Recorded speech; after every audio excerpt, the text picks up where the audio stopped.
बिस्मिल्लाहिर्रहमानिर्रहीम। अस्सलामुअलैकुम वरहमतुल्लाहि वबरकातुहू। Welcome to my YouTube channel Arabic lecture. उम्मीद करती हूँ कि आप सब खैरियत से होंगे। आज मैं आपको पढ़ाऊँगी, आपको मैं हरूफ तहज्जी पढ़ा चुकी हूँ। ये हरूफ तहज्जी की हाफ़ शेप है, जिसमें हम कहते हैं आधा लेटर जो होता है, जो कुरान पाक में आधा लिखा जाता है। दाल ज़ा रॉ ज़ा की सेम शेप होती है, इसकी शेप चेंज नहीं होती। तुआ ज़्वा की भी हमेशा कुरान पाक में तुआ ज़ा कंप्लीट लिखा जाता है। तो ये जितने लेटर्स हैं इनकी शेप जो है वो चेंज हो जाती है। जैसे सबसे पहले हमारे पास बा आता है, तो उसको हम पूरा बा नहीं लिखते, उसे हम हाफ बा लिखते हैं, जैसे कि आप ऊपर देख रहे हैं। और नीचे इसके हमारा एक डॉट होता है, हमने इस डॉट को देखकर और फिर पढ़ना होता है बा। फिर हम पढ़ते हैं ता के ऊपर 2 डॉट, ता के ऊपर 2 नुक्ते, सा के ऊपर 3 नुक्ते और इसकी हाफ शेप ये होती है। जीम के नीचे 1 नुक्ता होता है और जीम की जो शेप है वो ये हाफ शेप ये होती है। कंप्लीट वाली जो शेप्स हैं वो मैं आपको पढ़ा चुकी हूँ। उसके बाद हा की आधी जो शक्ल है यानी हाफ शेप जो है वो ये है।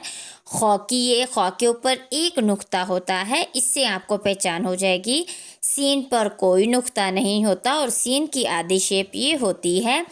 शीन के ऊपर 3 नुक्ते होते हैं और उसकी आधी शेप ये वाली है। कंप्लीट वाली मैं ऑलरेडी पढ़ा चुकी हूँ। स्वाद की आधी शेप ये वाली, दुआत की आधी शेप ये वाली और दुआत के ऊपर नुक्ता। आइन के ऊपर कोई भी नहीं होता नुक्ता, गैन के ऊपर 1 नुक्ता होता है। फ़ा के ऊपर 1 नुक्ता होता है और कॉफ के ऊपर 2 नुक्ते। इन दोनों की जो अशकाल है यानी शक्ल है वो सेम है, तो इसलिए हमें नुक्तों से पता चलेगा कि हमने इनको कैसे पढ़ना है। फ़ा के ऊपर 1, कॉफ पे 2। इस कॉफ की डंडे वाले कॉफ की 2 शेप्स होती हैं, जैसे ये आपको ऊपर देख रहे हैं। ये दोनों शेप्स में कुरान पाक में लिखा जाता है। लाम की आधी शेप मीम की। नून के ऊपर नुक्ता होता है और इसकी आधी शेप ये वाली होती है।